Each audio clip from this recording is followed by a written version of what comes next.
All right, now we go into the Tanya text itself, and we'll continue with chapter 29. Someone who is free from the sins of youth, hachamurim, that are very, very severe, Yosim Aliboy, will pay attention to fulfill what the Zohar has said, that the person should be an accountant of all the things, to make an accountant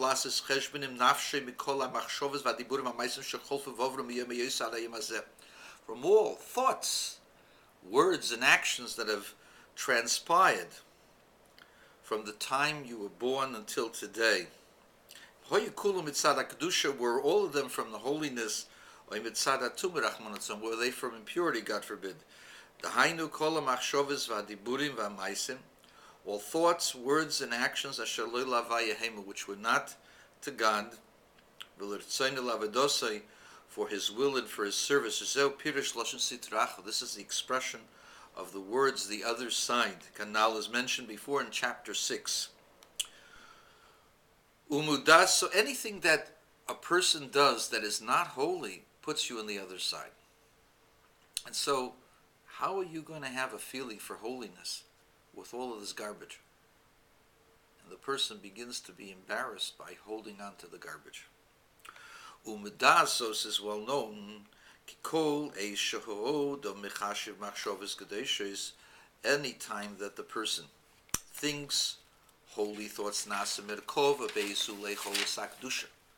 you're thinking holy thoughts, you become a chariot, you become a vehicle for the palaces of holiness which rest upon you. From them come these holy thoughts, so we become the transmitter and connected to and submissive to the holy palaces in heaven. It's also true the opposite. When a person thinks evil, he becomes an unholy conduit, an unholy chariot, if you will, to the areas, to the levels of impurity at the time that he's thinking this.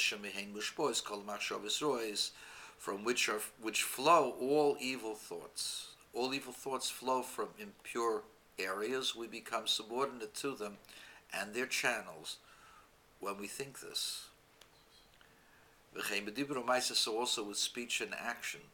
So we become the channels of filth, to bring filthiness into the world when we do this stuff. So when a person does kindness and does charity work and helps another person, you're bringing goodness and happiness into the world. A person should pay attention. Most of his thoughts and dreams, Shem Hevel and Rusruach, these are empty and bad wind, smelly wind,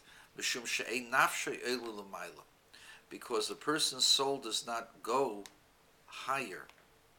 Moshe Kosov, as it says, Miyala B'Haravayi, who goes to God's holy mountain, Niki Chapayim, one who is clean of evil deeds, etc. V'inun Sitrin Bishin, the evil side, Asyan comes, Umizdapkin, they cling to the person, Midon Le Bechel Mamilin Di Almo, they teach the person material things, Ulazimnin the Chaychen Bein, sometimes they laugh at him, Vachziu Le Mili Sheker, they show him visions that are false, and make him feel bad in his dream. As we see in the Zohar, in page 25, side 1 and side 2, at length. The more the person will entertain these thoughts in these ideas in his thought, and examining the books, that the person's heart will be broken in his midst, and embarrassed in his own eyes, nimas, and disgusted with his condition, as it says, that he will be in the ultimate, the epitome of disgust, Ulvilim is chayiv mamish, and he will be disgusted with his physical life, with his physical endeavors.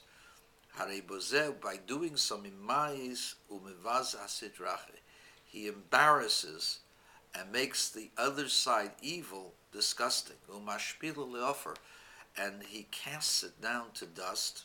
Umayrida migdulasa, and removes it and puts it down and causes it to descend from its greatness, vegasis ruch, and its arrogance, vegavhusa, and it's holding itself high, shemagbias atzmal oir kedushas nefesh alakish lehachshichoiro, that picks itself up to block out the holiness, the light of the godly soul, and to darken it.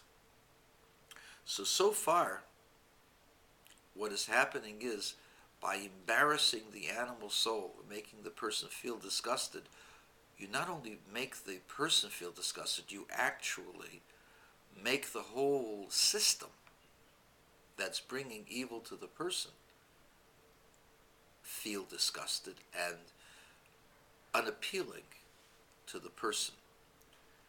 The whole system that brings the person to sin is suddenly unappealing, and the thing itself becomes unappealing to others, because we're all interconnected.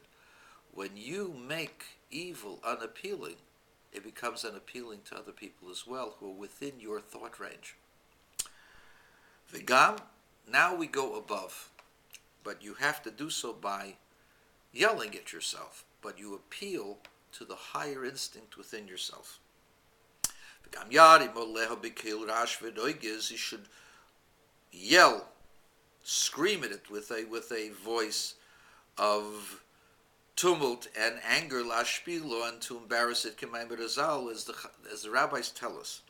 Loilam yargiz odem yitzateva yitzarhar. A person should always arouse and make the godly soul angry with the animal soul. Shenemar, it says, rigzu, get angry with yourself, get angry with the yitzarhar, and don't sin. The hainu lirgiz al nafesh habab is to be upset with the animal soul, she yitzarhar, which is this evil inclination. Bekel rash v'roigis, with a loud and angry sound of machshavte, but not with your words, in your thoughts. Loima, like to say, ato ra v'rosho mishuketz, you're evil, wicked, and disgusting, and metuav, putrid, umenuvel, disgusting. With all the names that our rabbis have called it. Be'emes, and they've said so in truth. And say to him, Admosai tastil lifonai oirein sov boruchu, how long will you block out the infinite light of God before me? Hamamali kol almin, that fills the world, and is hoya hoiva v'yeh, he was, is, and he will be as one instant b'shava equally. Gam b'mokim zeh, even in this place, God is present. Shani olav, that I'm here. There's no separation between ourselves and God. Just as God was there before the world was created, without any change. I, God, have not changed. God is beyond space and beyond time. You despicable creature. You deny the truth, that's visible openly. The kula kamikul imamish, everything before God is insignificant. Be'emes, in truth, b'prina riya chushis, you could actually palpably see this when you realize that you're blocking out the truth, blocking out relationship with God Himself, with the Ein Sof. You're appealing to the higher qualities within the animal soul itself, and making the animal soul feel totally worthless for pursuing materialistic pursuit.